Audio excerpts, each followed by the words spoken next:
Hello friend, good morning, Radhe Radhe. Welcome back to my new blog. कैसे हो आप सभी लोग? आशा करती हूँ आप सभी लोग बहुत अच्छे होंगे, मस्त होंगे, अपने जीवन में खुश होंगे। मैं इंडियन ब्लॉगर रंजना ठाकुर स्वागत करती हूँ आपका अपने यूट्यूब चैनल पर। तो फ्रेंड्स, आज दिन है गुरुवार और डेट है 18 जनवरी, यानी कि ये गुरुवार के दिन का वीडियो है। और मैं अपने वीडियो की शुरुआत कर रही हूँ मॉर्निंग के 7:30 बजे से, और अभी समय 7:30 के लगभग हो रहा था। आज मैं वैसे थोड़ी लेट उठी हूँ, यानी कि 6:30 बजे के करीब उठी हूँ, क्योंकि ना ठंड बहुत ज़्यादा बढ़ गई है और बिल्कुल धुंध सा छाया हुआ रहता है, बिल्कुल कोहरा और बदल ना, तो उसकी वजह से थोड़ा लेट ही उठना हो रहा है। तो 6:30 बजे उठने के बाद फिर जो हमारे मॉर्निंग के काम होते हैं ना, झाड़ू वगैरह लगाने का, तो वो मेरी हो गई है। क्योंकि हम कितना भी लेट उठे, हमें सुबह अपनी बासी झाड़ू लगाना बहुत ज़रूरी होता है। तो वो सब करने के बाद फिर मैं आ गई हूँ इधर रसोई में। तो मैंने अपना पानी वगैरह भी पी ली हूँ, ब्रश वगैरह भी हो गया है, यानी कि जो हमारा मॉर्निंग का रूटीन होता है ना, वो सब कुछ हो गया है। तो मैं रसोई में आई थी, तो अब मुझे खाना बनाने की तैयारी करनी है। क्योंकि छोटे बच्चों की तो अभी छुट्टी है, पर बड़े बेटे को 9:30 तक ITI जाना है। तो मैंने सोचा चलो मैं खाना बना देती हूँ पहले, इसके बाद फिर अपने जो घर के काम है मैं वो करूँगी। तो उसके लिए मुझे आज आलू पालक की सब्ज़ी बनाना है। तो पालक कल लेके आए थे, क्योंकि कल बुधवार थी, तो यहाँ बुधवार की मार्केट रखती है। तो पालक जो लेके आए थे ना, तो मैंने उसको साफ़ कर ली हूँ, और साथ ही मैं आलू को भी कट कर लेती हूँ। क्योंकि ना ये पालक वगैरह साफ़ करने में काफ़ी समय लगता है, तो मैं इनको बैठ के इत्मीनान से बिल्कुल बहुत अच्छे से साफ़ करती हूँ बैठ के, और पाव सी होती है ना उससे। और साथ ही आज मुझे कद्दू की भी खीर बनानी है, क्योंकि मेरा आधा कद्दू बचा हुआ था ना, तो मैंने सोचा चलो मैं आज उसकी खीर बना दूं। तो क्योंकि जब मैं काटने का पीटने का काम कर रही थी ना, तो मैंने सोचा मैं इसको भी काट के रख दूंगी, तो एक साथ जो भी कूड़ा निकलेगा मैं उसको एक साथ उठा के डस्टबिन में डाल दूं। तो मेरा सब्जी काटने का काम हो गया है, मैंने आलू पालक कद्दू सब कुछ को काट ली हूँ। और इसके बाद फिर मैं आ गई हूँ इधर, क्योंकि अब मुझे दाल चढ़ानी है, क्योंकि पालक की सूखी सब्जी बनेगी, तो उसके साथ दाल बनाना भी ज़रूरी है। और अभी देखिए समय हो रहे हैं 8 सवा 8 के लगभग हो रहे हैं, और बिल्कुल ऐसा कोहरा जैसा छाया है, धुंध जैसी छाई हुई है। और इस समय में ना इतनी ठंड है कि बिल्कुल कुछ भी करने की हिम्मत नहीं होती है, और पानी को तो हाथ लगाने का ना बिल्कुल मन नहीं करता है। पर क्या करें, हम महिलाओं को तो काम करना ही पड़ता है। महिलाएं हों या फिर पुरुष हों, अगर किसी को जॉब में जाना है तो उनको भी बिल्कुल मॉर्निंग में उठ के ही जॉब में जाना होता है, और हम लेडीज़ों को भी ये सब काम करना ही होता है। ठंड हो या गर्मी हो, हमारे काम तो ऐसे चलते ही रहते हैं। तो जब मुझे साग वगैरह धुलने की होती है ना, तो मैं अपनी मशीन चालू कर लेती हूँ। तो उससे क्या है, थोड़ा ना गुनगुना पानी आ जाता है, क्योंकि हम जो अगर टंकी का पानी यूज करते हैं ना, तो वो काफ़ी ठंडा होता है। तो मशीन चालू कर लो तो थोड़ा गर्म सा पानी आ जाता है, तो उसमें हाथ डालने में दिक्कत नहीं होती है। और साग वगैरह धुलने के लिए काफ़ी पानी की ज़रूरत होती है, क्योंकि अगर इसको 2-3 पानी नहीं धुलो ना, तो हमें तसल्ली नहीं मिलती है, क्योंकि इनमें काफ़ी मिट्टी सी निकलती है। तो देखिए, मैंने पालक को अच्छी बड़ी बाल्टी में पानी भर के धुल ली हूँ, और साथ ही मैं बाल्टी को भी साफ़ कर लूँगी।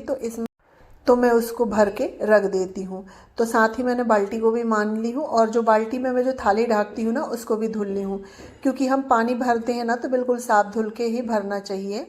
तो देखिए फ्रेंड्स, बाल्टी धुल गई है, तो अब मैं नल में लगा दूंगी तो ये बाल्टी भर जाएगी। और फ्रेंड्स, आज ना मेरी वॉइस ओवर के समय में ना खटपिट की आवाज़ आएगी, तो आप उसको इग्नोर करिए। क्योंकि हमारे यहाँ जो मंदिर बना है ना, तो उसमें टाइल्स लग रही है।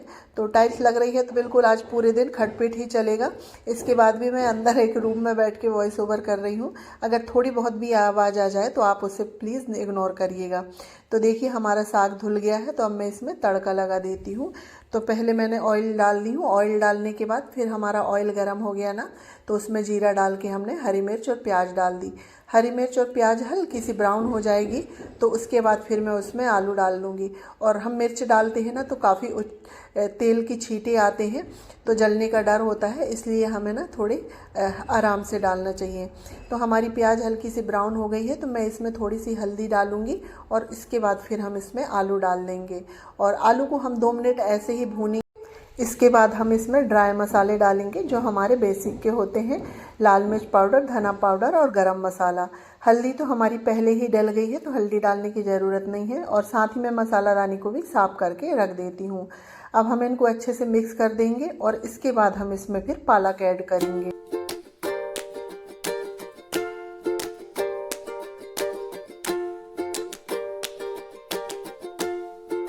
तो देखिए फ्रेंड्स, मैंने इसमें पालक डाल दी हूँ और अभी ना पालक काफ़ी सारी लग रही है, पर ये जब पकेगी ना तो बिल्कुल कम हो जाएगी। और पालक काफ़ी सारा पानी रिलीज़ करती है, तो इसको मैं ढक के बिल्कुल पकाऊंगी तो इसमें जितना भी पानी निकलेगा वो निकल जाएगा। इसके बाद हम फिर इसका पूरा पानी जला देंगे। और पालक में ना ऊपर से पानी डालने की बिल्कुल ज़रूरत नहीं होती है। तो सब्जी भुन रही थी, साथ ही मैंने टमाटर भी कट कर लिए हैं, क्योंकि पालक में ना हम टमाटर डाल के बनाते हैं तो उससे अच्छा स्वाद आता है। और टमाटर कट हो गए थे। उसके बाद फिर ये नाइट के बर्तन रखे हुए थे, यानी कि रात के ना, तो मैं इनको भी सेट कर देती हूँ, क्योंकि ना बर्तनों की सुबह से ज़रूरत तो वही है, फिर टोकनी से ढूंढना पड़ता है तो काफ़ी शोर सा होता है बर्तनों का, तो इसलिए मैं बर्तन सेट कर देती हूँ, क्योंकि सब्ज़ी पकने में काफ़ी समय लगता है। तो मैंने सोचा चलो मैं बर्तन को सेट कर देती हूँ। बर्तन सेट करने के बाद फिर ये और अम्मा जी भी उठ गए थे, तो अब मैं चाय चढ़ा देती हूँ, क्योंकि मॉर्निंग में मैं चाय लेती नहीं हूँ। सिर्फ अम्मा जी और यही बस पीते हैं, और बच्चे लोग भी नहीं पीते हैं। तो मैं अभी इनके लिए और अम्मा जी के लिए चाय चढ़ा दूँगी, तो साथ में हमारी चाय भी बन जाएगी। और मैंने साथ ही में ना दाल भी चढ़ा दी थी, तो हमारी दाल भी पक गई है। और ये देखिए थोड़ा सा, यानी कि पालक सॉफ्ट हुई तो फिर मैंने इसमें टमाटर डाल दी हूँ। अब आलू, पालक, टमाटर सब एक साथ ही पक जाएंगे। और टमाटर और नमक डालने के बाद ना पानी ज़्यादा रिलीज़ करती है पालक, तो उसके बाद फिर हमें उसका पूरा पानी सुखाना होगा।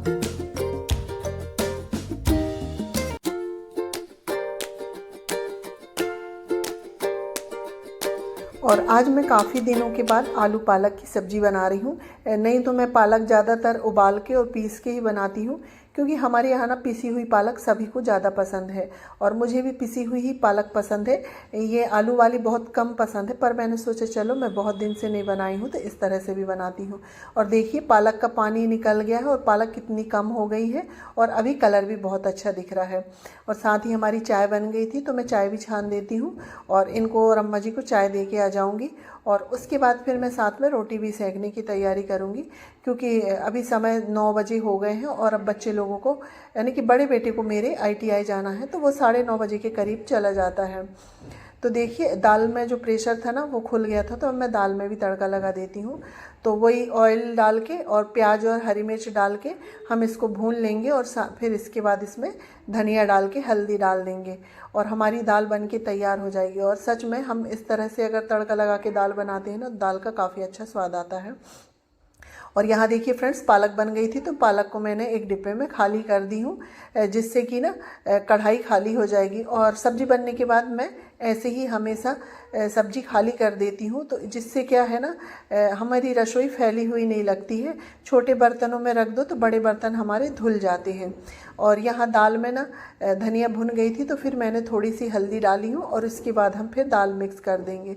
और अगर आप लोग इस तरह से फ्राई करके दाल नहीं बनाते हैं तो एक बार ट्राई ज़रूर करिएगा, बहुत अच्छी लगती है दाल। और देखिए हमारी दाल बिल्कुल बन चुकी है। और हमारे यहाँ दाल तो मॉर्निंग में डेली में ही बनती है, क्योंकि बच्चे लोगों को ना दाल ज़्यादा पसंद है।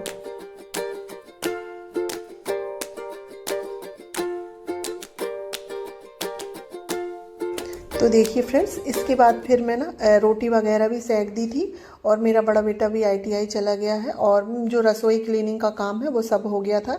उसके बाद फिर मैं आ गई थी इधर। तो जो बच्चे लोगों के ना अभी टेस्ट हुए हैं ना, तो उनके टेस्ट समाप्त हो गए, यानी कि प्री बोर्ड एग्ज़ाम है जो समाप्त हो गए हैं। आज इतनी लेट उठे हैं ना कि जैसे इनके फाइनल एग्ज़ाम हो गए हों। इतनी, यानी कि उससे उठे हैं कि बिल्कुल जैसे कि फुर्सत से नहीं होता कि हमारा बिल्कुल फाइनल एग्ज़ाम हो गया, हम आराम से सोते रहें। इस तरह से आज बच्चे लोग काफ़ी देर तक सोए हैं। तो वो सो रहे थे, तो आज मैंने उठाई भी नहीं हूँ, क्योंकि ठंड ना काफ़ी तेज़ ठंड है आज क्या संक्रांत के बाद से ना ठंड पड़ ही रही है, क्योंकि धूप नहीं निकल रही है, और धूप नहीं निकलती, बदल रहता है तो हवाएं चलती हैं, और उसकी वजह से ठंड बढ़ जाती है। तो चलिए बातों ही बातों में मैंने बिस्तर वगैरह सेट कर दी हूँ।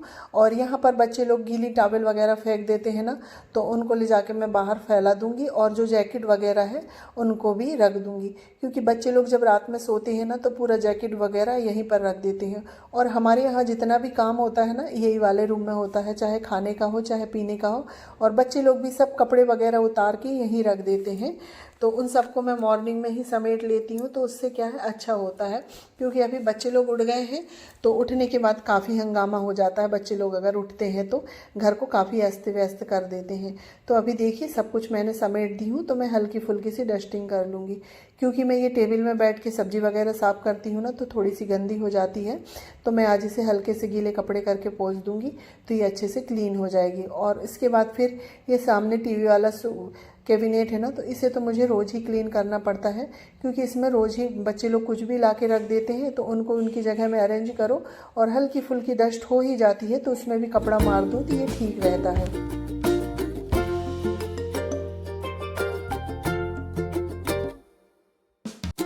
तो फ्रेंड्स इसके बाद फिर मैं यहाँ आ गई थी। तो ये मैंने जो अभी बॉक्स बुलवाए हैं ना बच्चे लोगों के कपड़े रखने के लिए, तो 3-4 दिन हो गया था, तो इसमें भी थोड़ी सी डस्ट जैसी लग रही थी, तो मैं इसमें भी कपड़ा मार देती हूँ। और यहीं पर जो स्विच बोर्ड है ना वहाँ भी, और आईने के ऊपर साइड बच्चे लोग पता नहीं हाथ लगाते हैं कि क्या, थोड़ा सा गंदा हो गया था, तो मैंने वहाँ भी साफ़ कर दी हूँ। और जब मॉर्निंग में हम डस्टिंग करने बैठते हैं ना, तो जहाँ हमारा दिमाग जाता है, ध्यान जाता है, वो सब हम क्लीन कर देते हैं।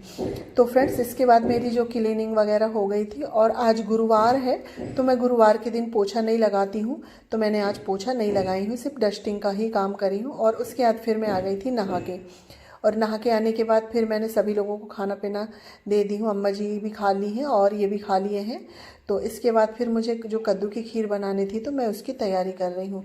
तो उसके लिए मैंने ना 3-4 लीटर के करीब दूध ले लिया है, यानी कि 3 लीटर रहा होगा, सॉरी। तो 3 लीटर दूध है, तो दूध में हमारी उबाल आ गई थी, तो मैंने इसमें फिर चावल डाल दिए हैं। अब हम दूध चावल को अच्छे से पकाएंगे, और इसके बाद ना फिर मैंने इसमें चीनी मिक्स कर दी हूँ। जब हमारे चावल ना 50% कुक हो जाते हैं तो इसके बाद हम इसमें चीनी ऐड कर देते हैं। तो अब चीनी ऐड करने के बाद हमें थोड़ी देर इसे चलाना होगा। तो मैंने थोड़ी देर उसको चला दी थी, उबाल भी आ गई थी, फिर मैंने उसको सिम में कर दी हूँ। और आज बना रही हूँ मैं कद्दू की खीर। तो कद्दू को तो मैंने मॉर्निंग में ही कट करके रख ली थी, तो इसको मैंने कुकर में उबाल ली हूँ। जैसे कि हम इसका हलवा बनाते हैं तो उसी तरह से हमने इसको उबाल लिया है। और उबालने के बाद जो इसका छिलका है ना, तो इसको हम अलग कर देंगे, और इसमें से जो इसका गूदा है ना, तो हम इसको निकाल लेंगे। और निकालने के बाद हमें इसे अच्छे से मैश करना है कि ये बहुत अच्छे से बारीक हो जाए। और ये अच्छे से पक जाता है ना, तो ये बिल्कुल चम्मच की सहायता से ही मैश हो जाता है। अब हमारे फ्रेंड्स चावल बिल्कुल पक चुके हैं अच्छे से, तो अब हम इसमें कद्दू ऐड कर देंगे, क्योंकि चावल को हमें पूरा पकाना है, इसके बाद ही हमें इसमें कद्दू ऐड करना है, नहीं तो फिर ना चावल पकते नहीं हैं अगर हम पहले कद्दू ऐड कर देते हैं। तो अब मैं इसमें ना धीरे धीरे करके कद्दू ऐड करूँगी। और खीर ज़्यादा हो गई थी और मेरा पतीला छोटा हो गया था, तो थोड़ी मुश्किल से बनी, पर हाँ बन ही गई थी। क्योंकि थोड़ा छोटा हो जाता है ना तो इसमें छींटे काफ़ी आते हैं, अच्छे से पकाते नहीं बनता है, तो मैंने इसको बहुत ही आराम से पकाई थी। और इसके बाद फिर मैंने इसमें थोड़ी सी इलायची कूट के डाल दी हूँ, क्योंकि ना इसमें इलायची का फ्लेवर बहुत अच्छा आता है। और देखिए ये ना काफ़ी उचट रही है, यानी कि कूद रही है, उछल रही है, तो ये ऐसे ही होती है क्योंकि ये अभी थोड़ी थिक होने लगी है। और सच में कद्दू की खीर बहुत ही टेस्टी लगती है। आप लोग इस तरह से ज़रूर ट्राई करिएगा और मुझे कमेंट करके ज़रूर बताइएगा कि आप लोगों की कैसी बनी है। और सच में हमारे यहाँ कद्दू की खीर सभी को बहुत पसंद है। इसके बाद फ्रेंड्स मैंने इसमें ड्राई फ्रूट्स डाल दिए थे, और ये ठंडी हो गई थी, तो फिर मैंने इसको एक कटोरे में रख दी हूँ। तो आ जाइए आप लोग भी खा लीजिए कद्दू की खीर। मैंने ऊपर से इसमें और भी ड्राई फ्रूट्स डाल दिए हैं, क्योंकि ये ड्राई फ्रूट डालने के बाद ना काफ़ी टेस्टी लगती है। तो किस किस को कद्दू की खीर पसंद है मुझे ये कमेंट करके ज़रूर बताइएगा। और खीर बनने के बाद जो काफ़ी उछल गई थी ना, तो मैं आसपास की गैस वगैरह क्लीन कर देती हूँ, क्योंकि अगर हम कुछ मीठा बनाते हैं ना तो उसको तुरंत ही साफ़ कर दो तो ठीक रहता है, नहीं तो चींटी वगैरह लगने का डर रहता है। तो इसलिए मैं इसे हाथों हाथ ही साफ। और फ्रेंड्स इसी के साथ मैं अपनी वीडियो का भी एंड करती हूँ। अगर मेरा ये वीडियो आप लोगों को थोड़ा सा भी अच्छा लगे तो प्लीज़ लाइक शेयर सब्सक्राइब करिएगा, और चैनल में नए आते हैं तो सब्सक्राइब ज़रूर करिएगा। मिलते हैं एक अच्छे से ब्लॉग के साथ, जब तक के लिए बाय बाय, टेक केयर।